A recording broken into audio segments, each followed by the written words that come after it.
ibisasu rwose. Ikigaragara harimo arafotora, ni videwo yo muri Bukavu byo nk'uko mbibona, ariko sinzi neza nimba intare za Sarambwe zaba zinjiye aha hantu koko cyangwa se ari ya mitwe y'abagizi ba nabi. Ubwo turaza kubigarukaho tubabwire mu by'ukuri ngo bimeze gute. Nyumvira Bukavu, ibi bintu byaba byakomeye cyane. Rero ubwo iyi mirwano nayo turayivimuzi. Ibihe byiza nanone inshuti bakunzi bacu mudahema kudukurikira umunsi ku munsi mu makuru n'ibiganiro bitandukanye tudahema kugenda tubagezaho. Nanone ni Rwanda Iriz Media mu makuru ya politike na diplomasi, umutekano n'ibindi bijyanye nabyo. Tugarutse nanone rero mu makuru akomeje kugenda acicikana, cyane cyane akomeza kugaruka ku bibazo bya Repubulika Iharanira Demokarasi ya Kongo. Noneho ibintu bikomeje guhindura isura, ibintu bikomeje mu by'ukuri kugaragara yuko bitoroshye habe na gatoya. Abantu bamaze iminsi bibaza ikijyanye n'itaha ry'ingabo za SADC, ariko bakabona bigenda bigura intege. Ndetse ababonye imyanzuro y'inama ya SADC ndetse na EAC byagaragaye yuko impande zombi zigiye guhagarika imirwano. Cyokoze nta cyemezo kigeze kigaragazwa cyuko izi ngabo zose zigomba gutaha, zigomba kugenda, zigomba kuva ku butaka bwa Repubulika Iharanira Demokarasi ya Kongo. Munyemerere tuganire mu by'ukuri, mbabwire icyo witwara amafosa yavuze ku bisabwa kugira ngo izi ngabo za SADC zive muri Repubulika Iharanira Demokarasi ya Kongo. Ese ni ukwigiza nkana? Ese izi ngabo zishobora kuba ziri gutegurwa ko isaha n'isaha zishobora kuba zakora imirwano, dore ko have sigaho wikongera guhendwa ukundi, kuko Amiri Real Estate twaje nk'igisubizo kuri wifuza kugura ikibanza cyiza mu karere ka Bugesera, by'umwihariko mu murenge wa Mwogo, aho guhera ku mafaranga y'u Rwanda $1,500,000 tuguye ikibanza cyiza ahantu heza watura, ukaba witegeye ikibuga mpuzamahanga cy'indege cya Bugesera. Si ibyo gusa kandi, Amiri Real Estate tubafitiye amazu meza agurishwa ku giciro cyiza hano mu karere ka Bugesera. Akarusho utasanga handi nuko muri Amiri Real Estate ku bakiriya bacu ba mikoro ringaniye tubafasha kwishyura mu byiciro. Akarusho Amiri Real Estate dufasha abakiriya bacu kubona ibyangombwa byo kubaka n'iby'ubutaka, ndetse ababishaka tubafasha kubaka inzu bifuza badahenzwe, kuko dufite abenjeniyeri bamenuje mu bijyanye n'ubwubatsi. Erega turi abanyamwuga. Amiri Real Estate mwaduhamagara cyangwa mukatwandikira kuri WhatsApp ikurikira 0788 84 56 43 cyangwa 0753 54 76 506. Hamwe na Amiri Real Estate turaheza. Igisirikare cya leta cyo bigaragara neza yuko rwose banze guhagarika imirwano. Byaba bimeze gute? Ikindi, hari imyanzuro yafashwe irimo byinshi bitandukanye: guhagarika imirwano, gutangira ibiganiro hagati y'aho byagendaga bibera hagati yabo ibyo biganiro birebwa. Angola ni ibiganiro hagati y'u Rwanda na Repubulika Iharanira Demokarasi ya Kongo. Nairobi ni hagati y'igisirikare cya leta nako ya leta ya Kongo n'imitwe yitwaje intwaro iri imbere mu gihugu. Ibyo byose ni ibintu mu by'ukuri bigomba gutangira gushyirwa mu bikorwa. Hari byatangajwe rero na Patrick Muyaya, ariko ukabona yuko abagabo muri Repubulika Iharanira Demokarasi ya Kongo hari ukuntu hari ibintu bimwe na bimwe bari kwirengagiza. Ibi bintu nabyo munyemerere tubigarukeho mu minota mikeya cyane. Ikindi, abantu batandukanye bakomeje kugenda bavuga byinshi, ariko kandi ukabona yuko harimo haragenda hacibwa amarenga yo guhereza umugabo witwa Perezida Felix Antoine Tshisekedi Chilombo ikintu cyitwa nk'inama ndetse na gasopo. Bamubwira bati, wa mugabo ntushobora niwemera ibiganiro, ahubwo izi ntare za Sarambwe ziragushushubikanya mpaka zikugejejeho aba basirikare bawe i Kinshasa. Mwabonye ko kandi intare za Sarambwe ku munsi w'ejo zakoreye inama muri Nyabibwe hariya muri Karehe. Mu byo bavuze, umugabo umwe urimo utanga disikuru ukunda kuganiriza neza abaturage cyane, rwose azi kuganiriza abaturage, Colonel Nsabimana, yavuze ati mu by'ukuri tunababajwe n'ukuntu abavandimwe bacu bari i Bukavu no mu bindi bice bya Sud Kivu barimo barabangamirwa bikomeye cyane, ndetse bakicwa umunsi ku munsi. bisa naho rero umutwe wa M23 uri guca amarenga yuko isaha n'isaha ushobora kwinjira neza neza muri uyu mujyi wa Bukavu ukajya gukora icyo twakwita nka correction. Ikindi abandi bagakomeza no kubona ko ngo umutwe wa M23 ushobora kuba uri muri Bukavu mu buryo bumwe cyangwa ubundi, cyane cyane mu bijyanye n'uburyo bw'ubutasi. Ibi byose ni ibintu tugiye kuva imuzi n'imuzingo. Hari amakuru nakomeje kugenda nakira y'imirwano karahabutaka irimo irabera hariya rwose muri Kivu y'Amajyaruguru ndetse na Kivu y'Amajyepfo za Nyabibwe. Ntabwo igisirikare cya leta kirumva yuko cyatsinzwe, kiracyagerageza ibishoboka byose kugira ngo kirebe ukuntu rwose hari icyo bakora, nyamara ariko intare za Sarambwe zigakomeza nyine kubasubiza inyuma mu buryo butandukanye. Tshisekedi Tshilombo kandi ndagira ngo nkumenyeshe yuko ibintu bye bikomeje kuzamo ibibazo bikomeye cyane, ibijyanye n'ibiganiro, ibijyanye n'iki biragaragara ko batari kubiha imbaraga cyane, ariko icyo nakubwira yahagurukiwe bikomeye cyane n'abavuga rikijyana barimo abasenyeri ba Kiliziya Gatolika. Wa musenyeri wa Kinshasa hari ibyo yongeye kuvuga. Forodorini Ombongo uriya uherutse kuza no mu Rwanda rwose yamaze n'iminsi itari mikeya, yongeye gusa n'utokinga cyane rwose Tshisekedi, amwereka yuko ibyo arimo arakomeza kwigiza nkana atari byo. Amagambo ye rero turaje tubabwire mu by'ukuri ukuntu bimeze, tubabwire mu by'ukuri si ibintu bifite uburemere bikagendana n'ibyo umusenyeri yavugiye ku munsi wo ku cyumweru ejo ni kwa gatandatu, ariko ni umusenyeri wo muri Bukavu abuze igisirikare cya leta ya Kongo FARDC kurwanira muri uyu mujyi ngo bareke kuhindura isibaniro.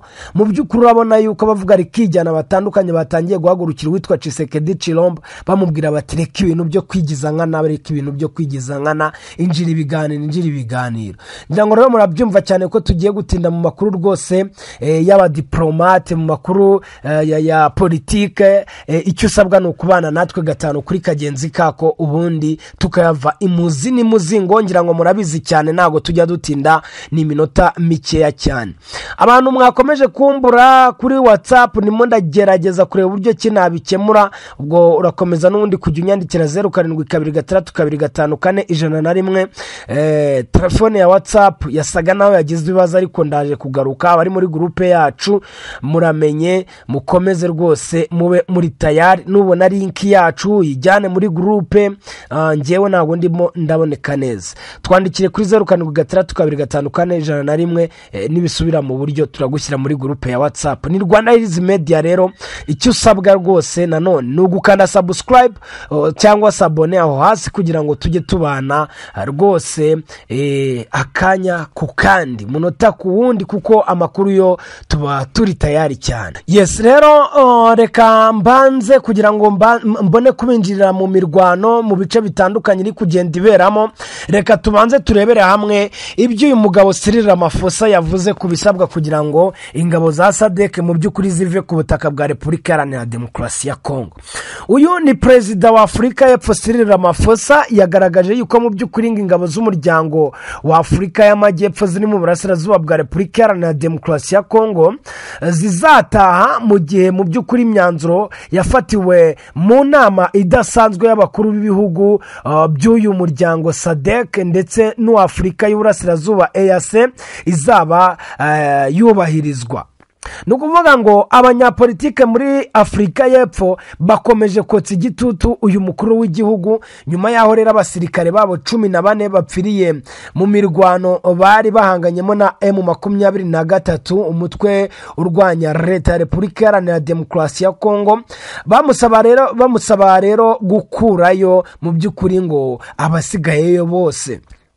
Aba bantu bakunda kugaragaza kenshi ko izi ngabo za Afurika y'Epfo ngo zitari cyane rwose mu bikorwa byo kugarura amahoro. Bamwe bakavuga bati ahubwo mwebwe mwibereye mu bikorwa bijyanye no kwigwiza imitungo, kwicukurira amabuye y'agaciro n'ibiki byose, gucungira umutekano w'abakora ibintu nk'ibyo.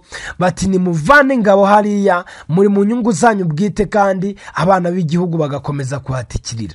Ramaphosa rero wari mu by'ukuri wararahiriye gukomeza gufasha leta ya Repubulika Iharanira Demokarasi ya Kongo kurwanya uyu mutwe, yagaragaje yuko mu by'ukuri ngo yashimye imyanzuro yafatiwe mu nama ya EAC na SADC, by'umwihariko wo guhagarika imirwano n'ubushotoranyi ndetse n'ubusabe leta ya Repubulika Iharanira Demokarasi ya Kongo kuganira n'impande zose bihanganye zirimo ndetse na M23.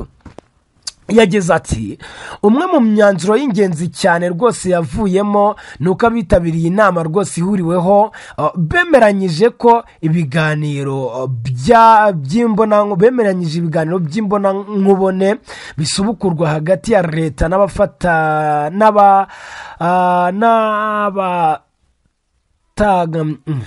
n'abagize gute n'abo bireba byose harimo M23.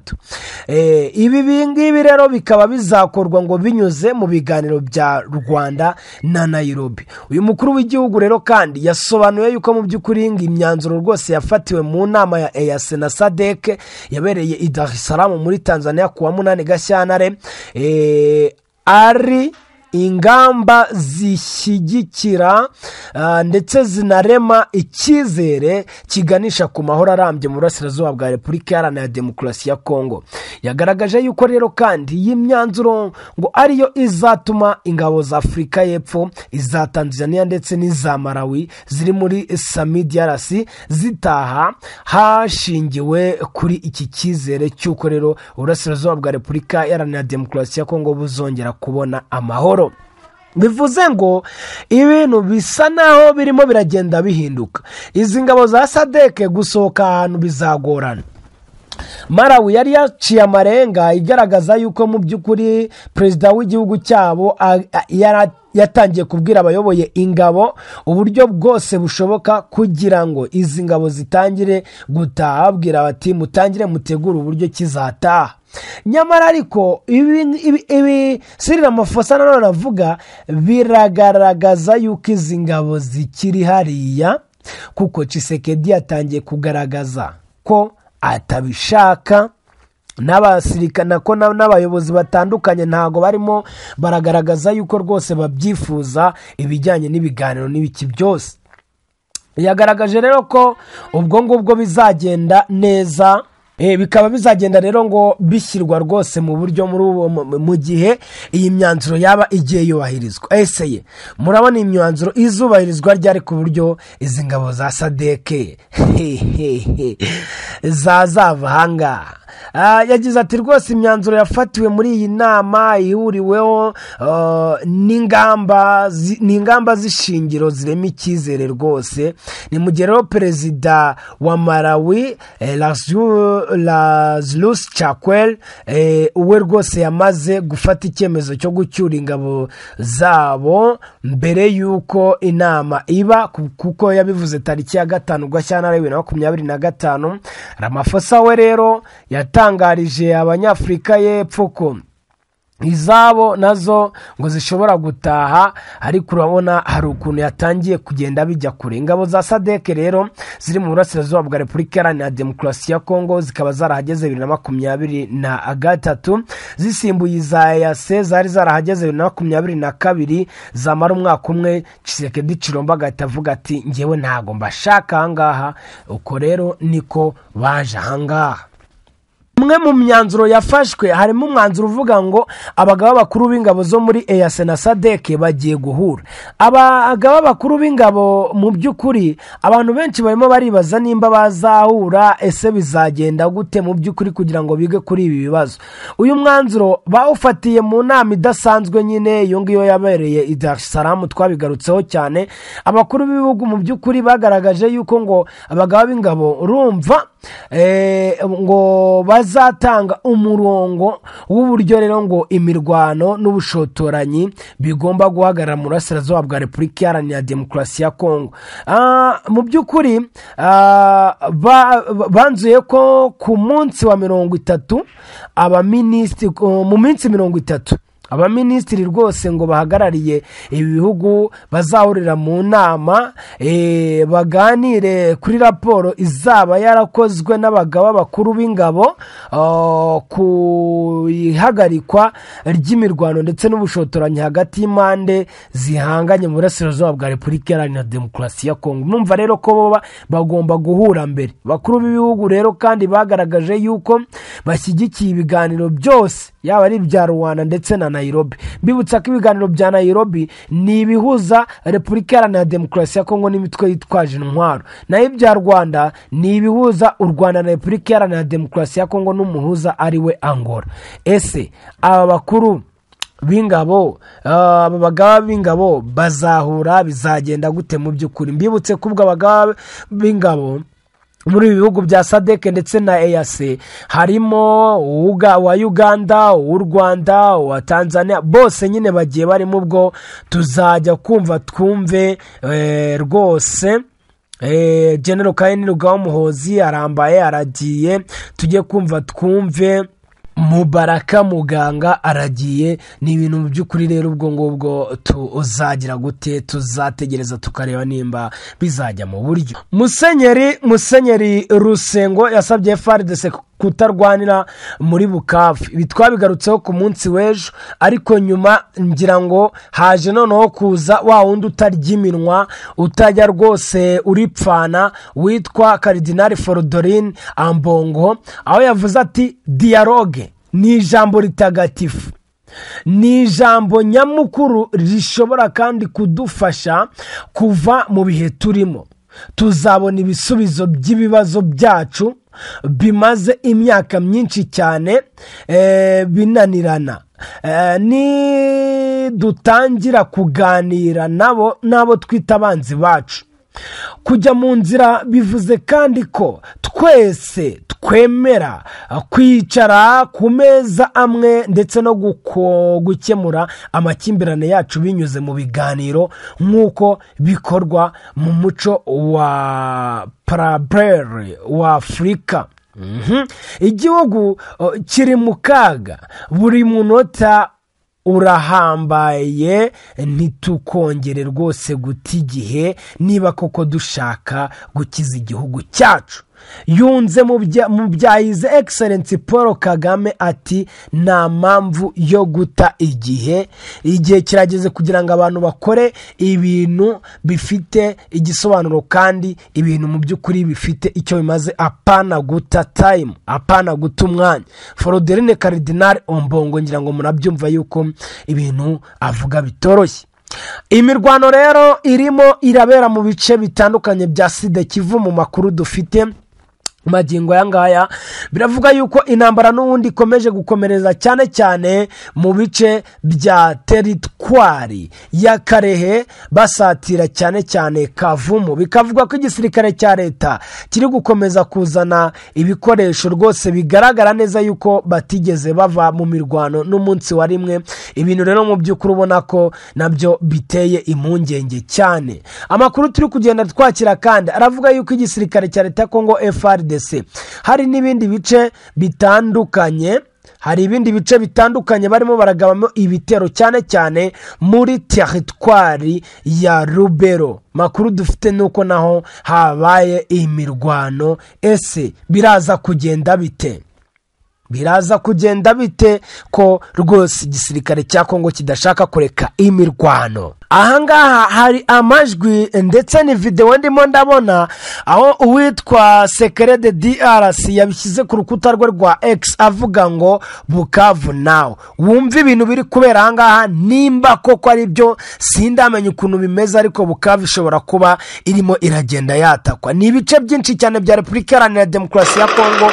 Aya makuru yo turaza kuyareba tumenye ese koko yaba ari M23 cyangwa yaba ari igisirikare cya leta Kongo FARDC gikomeje gusubiranamo n'abazarendo, dore ko nabo barimo baragira gutya rwose bakajya mu bikorwa byo kwiba. Umva isasu rwose ikigaragara harimo arafotora, ni video yo muri Bukavu byo nk'uko mbibona, ariko sinzi neza nimba intare za Sarangwe zaba zinjiye aha hantu koko cyangwa se ari ya mitwe y'abagizi ba nabi. Ubwo turaza kubigarukaho tubabwire mu by'ukuri ngo bimeze gute.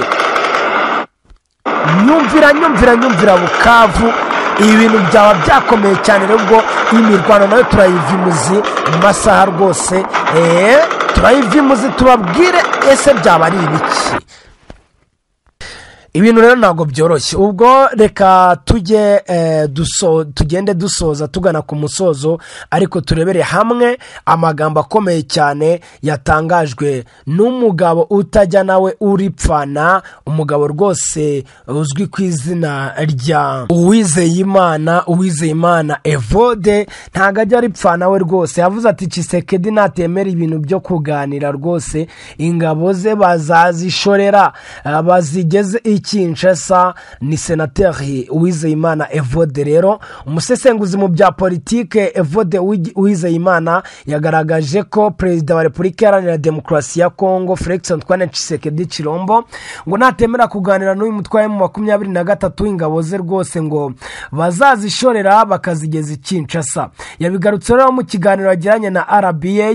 ni inkuru mu by'ukuri, ni inkuru mu makuru cyagarukaga ku myanzuro yafatiwe mu nama yahuje abakuru b'ibihugu bya EAC ndetse na SADC muri Tanzania kuwa 8 Gashyantare 2025. mu myanzuro rero kandi yafatiwe muri iyo nama hemejwe ko hazasubukurwa ibiganiro bitaziguye hagati ya Repubulika Iharanira Demokarasi ya Kongo n'imitwe yitwaje intwaro harimo n'umutwe wa 23. nubwo rero byemejwe ko Repubulika Iharanira Demokarasi ya Kongo igomba kuganira na M23, perezida Tshisekedi yakunze gutangaza kenshi ko rwose adashobora kuganira n'uyu mutwe yita uw'iterabwoba. ubwo rero umunyamakuru yabazaga senateri Evode Uwizeyimana niba rwose abona Tshisekedi azemera kwisubiraho akemera ibiganiro. yavuze yuko rwose ngo mu gihe atabyemeye ingabo ze zizakubitwa inshuro. ati ikintu kiboneka nuko natemera kuganira ziriya takataka ze ngo ni ingabo rwose bazazishorera bakazigeza muri Kinshasa. ndazita takataka. buriya abantu bacuruzaga botike bavuga ngo ni takataka. uba usanga rero ibyuma by'imodoka, umunyu, ibitiritiri byose biri aho ngaho n'ingabo za Tshisekedi nazo ubona ariko zimeze. aho yakomeje agira ati ni ukuvuga ngo rero izo takataka ze rero bazazishorera bazigeze mu marembo ya Kinshasa kubera ko harakora ibintu bibiri. kimwe ni ukwemera ibiganiro mukagira icyo mwumvikanaho cyangwa se hagakorwa agatuza k'ibiturika. kandi ikigaragara ku kibuga ntabwo agatuza rwose k'ibiturika kari ku ruhande rwo kwa Tshisekedi.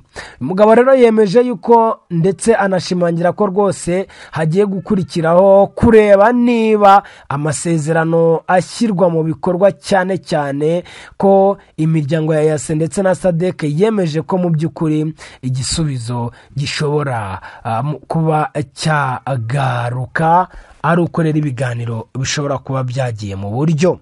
ni mu gihe rero umudepite w'u Rwanda mu nteko ya EAC ambasaderi Fatuma Ndangiza nawe wari muri icyo kiganiro rwose yagaragaje ko imyanzuro yafatiwe mu nama yahuje ibyo bihugu ari intangiriro nziza iganisha ku gukemura ibibazo iki kibazo cy'umutekano muke mu burasirazuba bwa Repubulika Iharanira Demokarasi ya Kongo. yakomeje kandi gushimangira ko mu gihe Tshisekedi yakomeza kwinangira rwose ashobora kwisanga igihugu cye cyacitsemo ibice cyangwa se ubutegetsi bwe bugakurwaho n'abaturage ba Repubulika Iharanira Demokarasi ya Kongo barwanira uburenganzira bwabo. ati rwose hari amategeko menshi cyane utagiye na kure igihugu cya Sudani ati hari amateka menshi cyane utanagiye kure. Igihugu cya Sudani y'Epfo uyu munsi kuba cyaragize igihe kikabona ubwigenge bwacyo, buriya barwanye intambara yamaze imyaka 50 na Sudani y'Amajyaruguru, yari yarabimye uburenganzira bwo kuba abanyagihugu bafite politike y'ivangura ishingiye ku ruhu, amadini, banga kubakira bakora ngo bakore ibishoboka. Nubwo rero bari bafite imbaraga, ariko amaherezo babiyomoyeho bakora leta yabo. Yakomeje agira ati kandi nibadakemura ibibazo byose birashoboka. Iyo urebye aha mu Rwanda FPR n'amateka yayo, uzi ko Habyarimana yari yaranze akanga rwose abanyarwanda bari barahejejwe ishyanga na politike mbi. Abanyarwanda bageze igihe FPR rero iharanira uburenganzira bwabo, habaye intambara yo kubohora igihugu. Uyu munsi dufite u Rwanda. Ni ukuvuga ngo ntabwo rwose